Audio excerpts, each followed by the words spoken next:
Hi, my name is Ada Rose Cannon. I'm a Safari engineer working on web standards. Today I'm going to show you how to add immersive virtual reality experiences to your website with the WebXR API. In case you're not familiar with WebXR and what it can do, let's start with a demo. Here I am on the home view. I can launch Safari and see a website which I built earlier. There is a button that says Launch VR Experience. I glance at it and tap. Now Safari is asking for my permission to let the website launch an immersive experience. I tap Allow, and the chess garden appears all around me. In front of me is a chessboard, where I can play chess against the computer using natural input to select pieces and move them around. I built this demo to help me get a deeper understanding of chess. I learned a lot whilst building it, although you wouldn't believe it by how quickly I lose here. I can leave this virtual reality experience by pressing the digital crown or using the gesture to get to the home view. This exits the experience and takes me back to the web page in Safari. I find it amazing creating experiences for the web using WebXR. I love building something on my Mac and then visiting my creation in full scale that was previously only in my imagination and on my monitor. WebXR is available to all Apple Vision Pro users this fall. This session will introduce WebXR, show you how to add virtual reality capabilities to your website and take advantage of the features specific to the Vision Pro, and how to test and debug your website on Vision OS. Let me begin by introducing WebXR. The chess demo you just saw showed virtual reality in action. We were transported into a virtual experience built with hardware-accelerated graphics through WebGL. Safari on Vision OS 2.0 supports immersive virtual reality sessions on the Vision Pro. Virtual reality VR and the related technology augmented reality AR, when talked about together, are called XR. The API to use XR technology on the web is called WebXR. WebXR is a web standard that is developed within the W3C's Immersive Web Working Group. The group designed WebXR to enable immersive experiences on the web, which, as well as working cross-browser, can also work on a wide variety of XR hardware with minimal changes. The API has been designed to be, if not future-proof, at least future-resistant, a difficult task in a field where new form factors and interaction models are not uncommon. The standard is designed such that in addition to trying to be robust, it also prioritizes user privacy and security. Because the web can be a scary place, any new web APIs can be used by bad actors as well as well-meaning developers. From the very beginning, user protections are built into the WebXR standard, which has been designed to not take the user by surprise and be easy to exit. The security all begins at the server. All WebXR content requires HTTPS. This way, XR content cannot be injected by machine-in-the-middle attacks. If the WebXR experience is embedded into a web page with an iframe, then the page which contains the iframe needs to include the HTML attribute allow equals XR spatial tracking in the iframe's HTML tag. This requirement prevents third-party code like advertisements from launching VR experiences without you, as the developer, allowing them to do so. All WebXR experiences require a user interaction to request to start a session.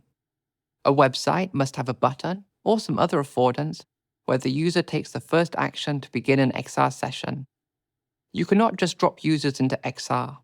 There is no launching a session as soon as the page loads. The user must signal they want XR. This prevents sessions from launching from any interaction with the web page, surprising and disorienting users with a sudden immersive experience. On Vision OS, Safari will ask the user if the site should be allowed to launch an immersive experience. A WebXR session may also choose to request persistent hand tracking. If they do, then a second prompt will ask for consent for that. It's important that users are informed and clear about what they are granting. The WebXR specification encourages implementations to take efforts to preserve user privacy throughout a session.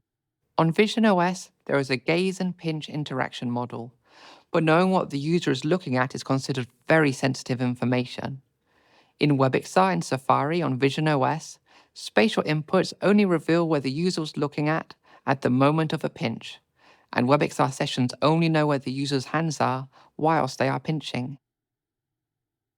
The WebXR standard mandates that a system interaction is reserved for exiting a WebXR session. This requirement ensures that there is a way for users to quickly leave a session if it is making them uncomfortable. Users can easily exit the immersive experience at any time by pressing the crown or using the gestures to get to the home view. As a designer or developer, you can, and perhaps should, provide user interface in your experience to make it easy to exit. But you should also expect users to just leave via a system interaction if they are in a hurry. At every level of WebXR, from the network connection through the duration of a session and ending a session, user safety and privacy is a priority. Firstly, how does WebXR differ from typical web development? The web has many ways to display content to users through the document. There is the traditional HTML and CSS method, there is the canvas element for rendering pixels directly, and there is WebGL for hardware-accelerated computer graphics. WebXR sessions, once they have started, hide the document and browser window. And WebXR sessions exclusively use WebGL for rendering the content. So before we dive into WebXR, we shall take a look at rendering WebGL, starting with the WebGL Hello World, rendering a single square. First, set up your canvas. Start by writing your fragment and vertex shaders in language called GLSL, then define the vertices of shape in 3D space, then call to WebGL to render your square. Remember to brush up on your vector mathematics and your matrix algebra. Whew. As you can see, that was a lot of code for such a simple output. No one will ever expect you to work solely with raw WebGL. It's rarely necessary. Not even I dabble with raw WebGL. It's just not a sensible way for me to work. Fortunately, there are a wide variety of WebGL frameworks to help us get started quickly. Each of these libraries are appropriate for different levels of experience with both graphics and JavaScript. They also have WebXR support integrated, so even though WebXR isn't too difficult to use directly, they often provide abstractions for WebXR too. 3JS, Babylon, and Play Canvas each use JavaScript but have a slightly different syntax. Wonderland Engine has a graphical interface to provide high-level tools for building your scene. Finally, there is A-Frame. It is declarative.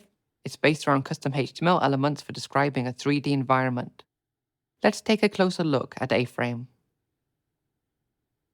I quite like introducing A-Frame to people new to WebXR.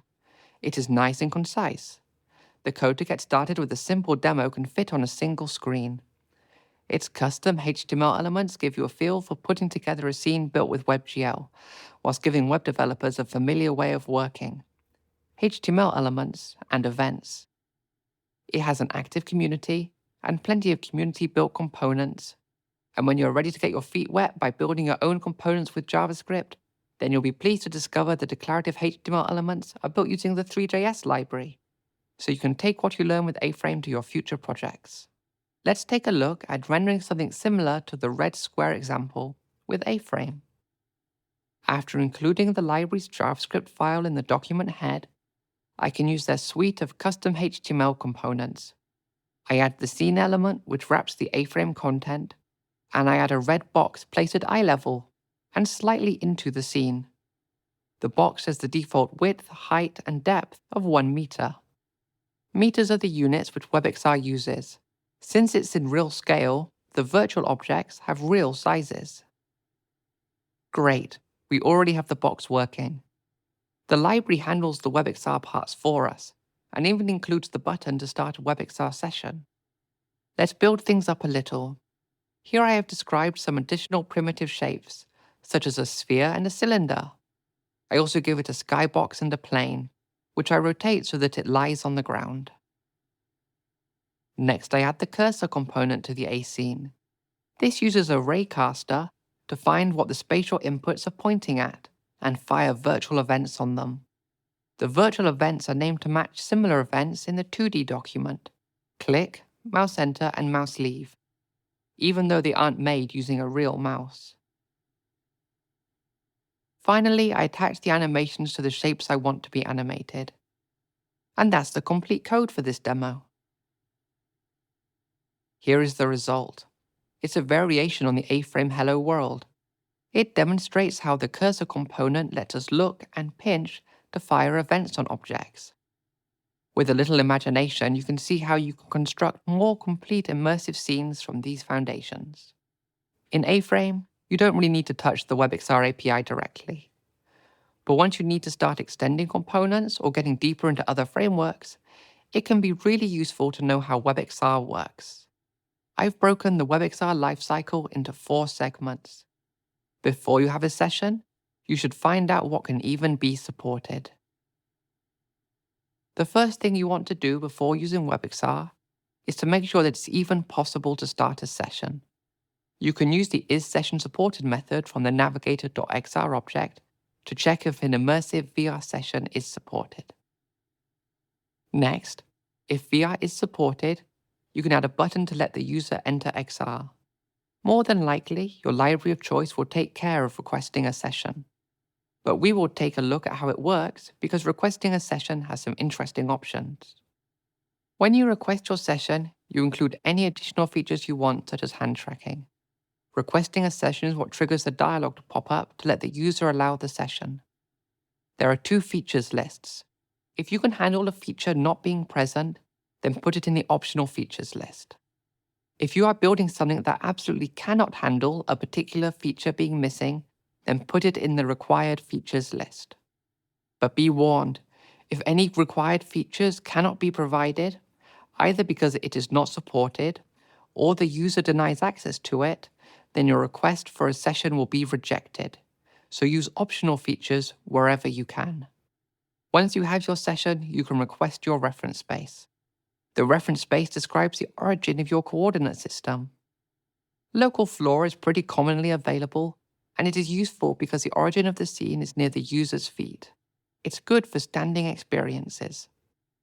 Stepping away from WebXR for a second, when you are doing standard animation in the web, you use Request Animation Frame from the window to get a callback for when the next frame on the window is due to be rendered. You perform the changes you want to make for that frame, and then you call Request Animation Frame again to queue up the actions for the next frame. This is known as a frame loop. The WebXR frame loop is very similar, but a typical XR device runs at different frame timings compared to the computer driving the experience. A web browser will typically run at 60 frames per second. WebXR runs much faster. So the WebXR session provides its own request animation frame on the session, which is synced to the WebXR display rather than to the window. Here we establish our frame loop by immediately requesting the next frame to call this function again. The information you are probably most interested in with WebXR are numerical positions of the various tracked objects. There is no global coordinate system for XR. Instead, all the positions are given in reference to the reference space which we requested after we started the session. In WebXR, spaces such as a controller's target race space represent locations but don't have numerical values. The numerical position is known as a pose, which contains the actual coordinates at the time of the next frame. This you can use for interactions and rendering.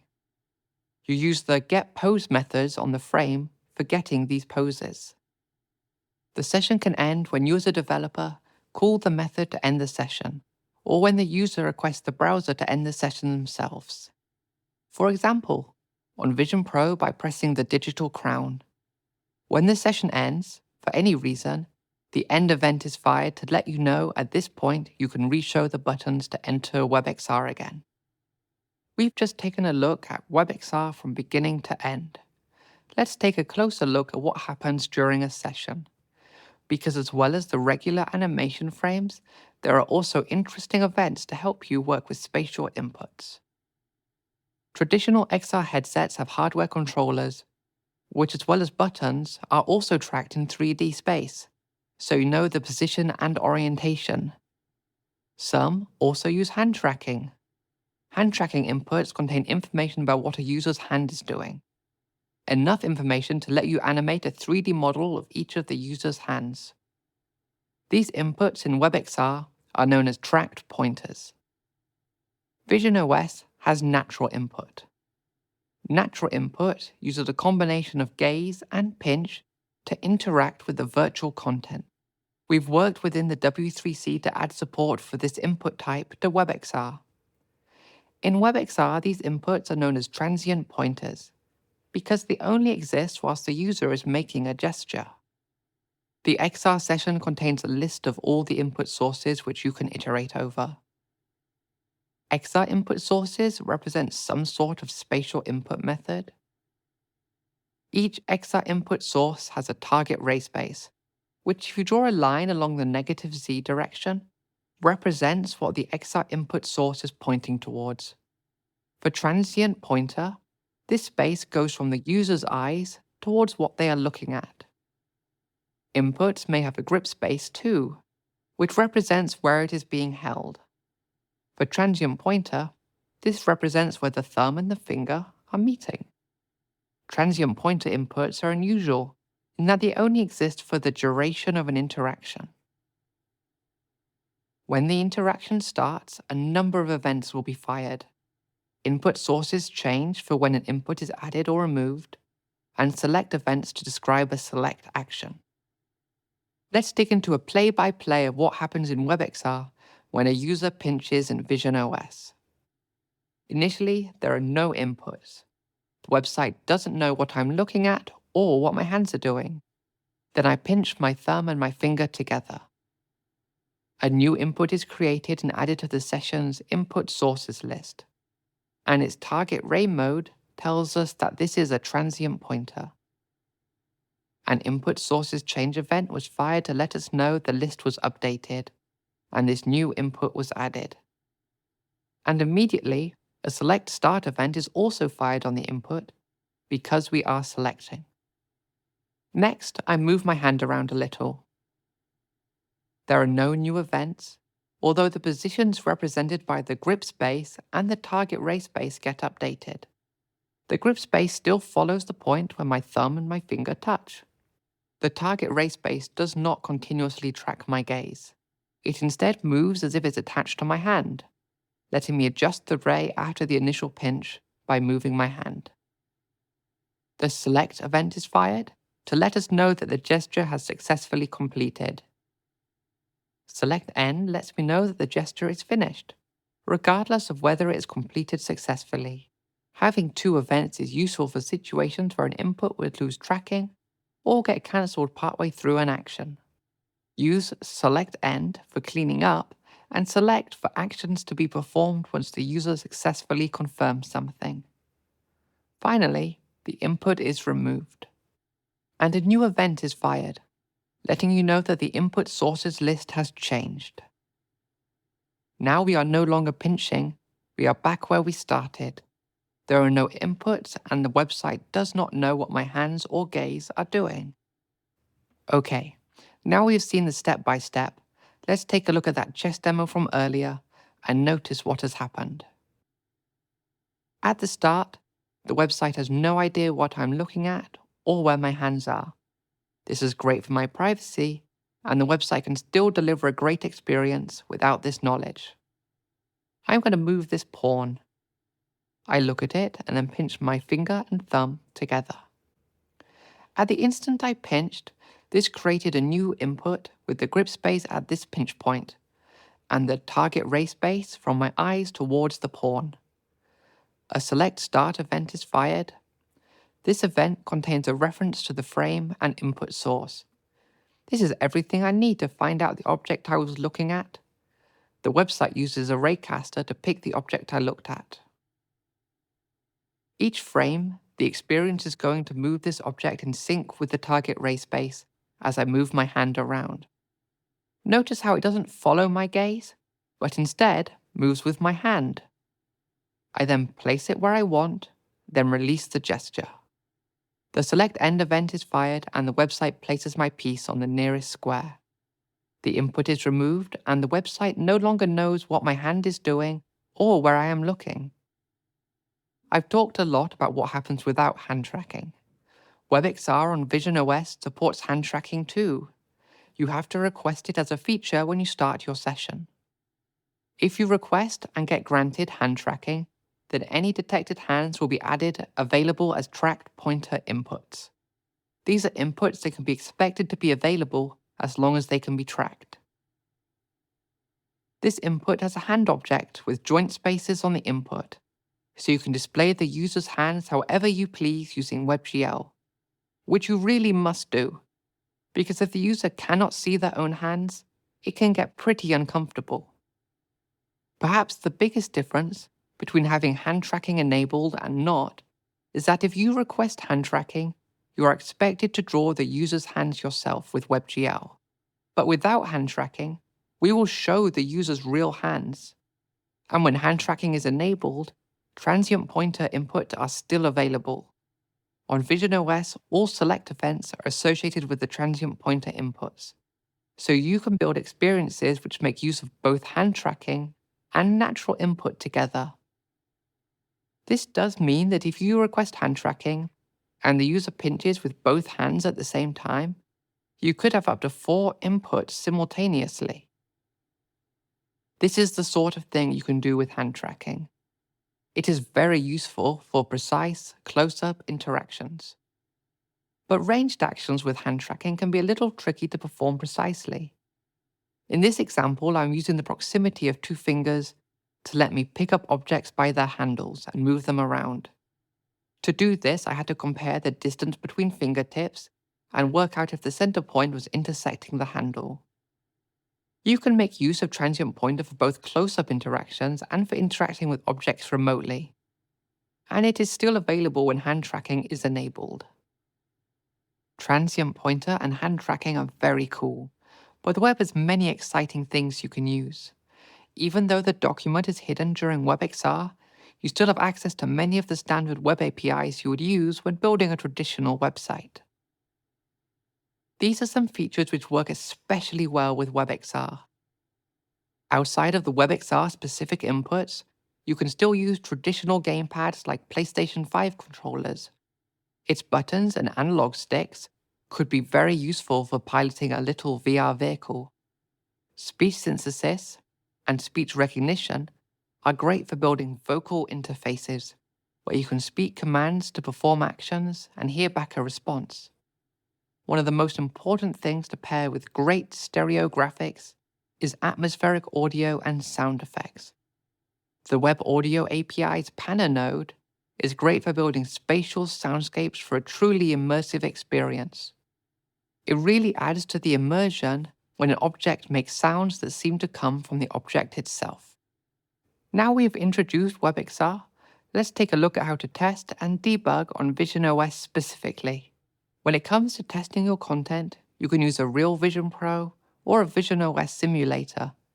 For this example, we will use the simulator. WebXR requires a secure context to use, and aside from a HTTPS website, the other secure context is localhost on your development machine. Here, I am already running a HTTP server of the chess demo from earlier. I can open the page, and I can test the button to launch an XR session. I can use the W, A, S, and D keys to move around in 3D space. I can right-click and drag to rotate the camera.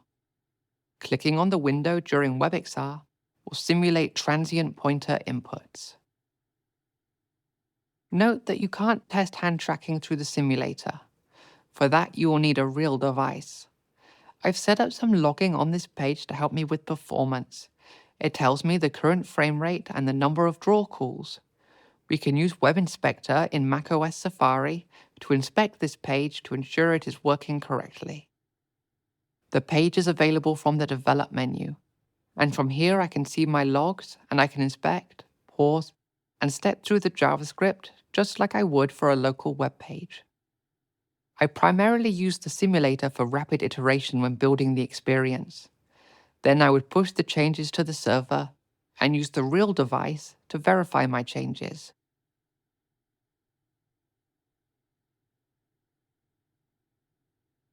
You can find out more information about debugging and testing on visionOS on this WebKit blog post, which should hopefully get you set up for building WebXR experiences for the Vision Pro, even if you don't own a device yet.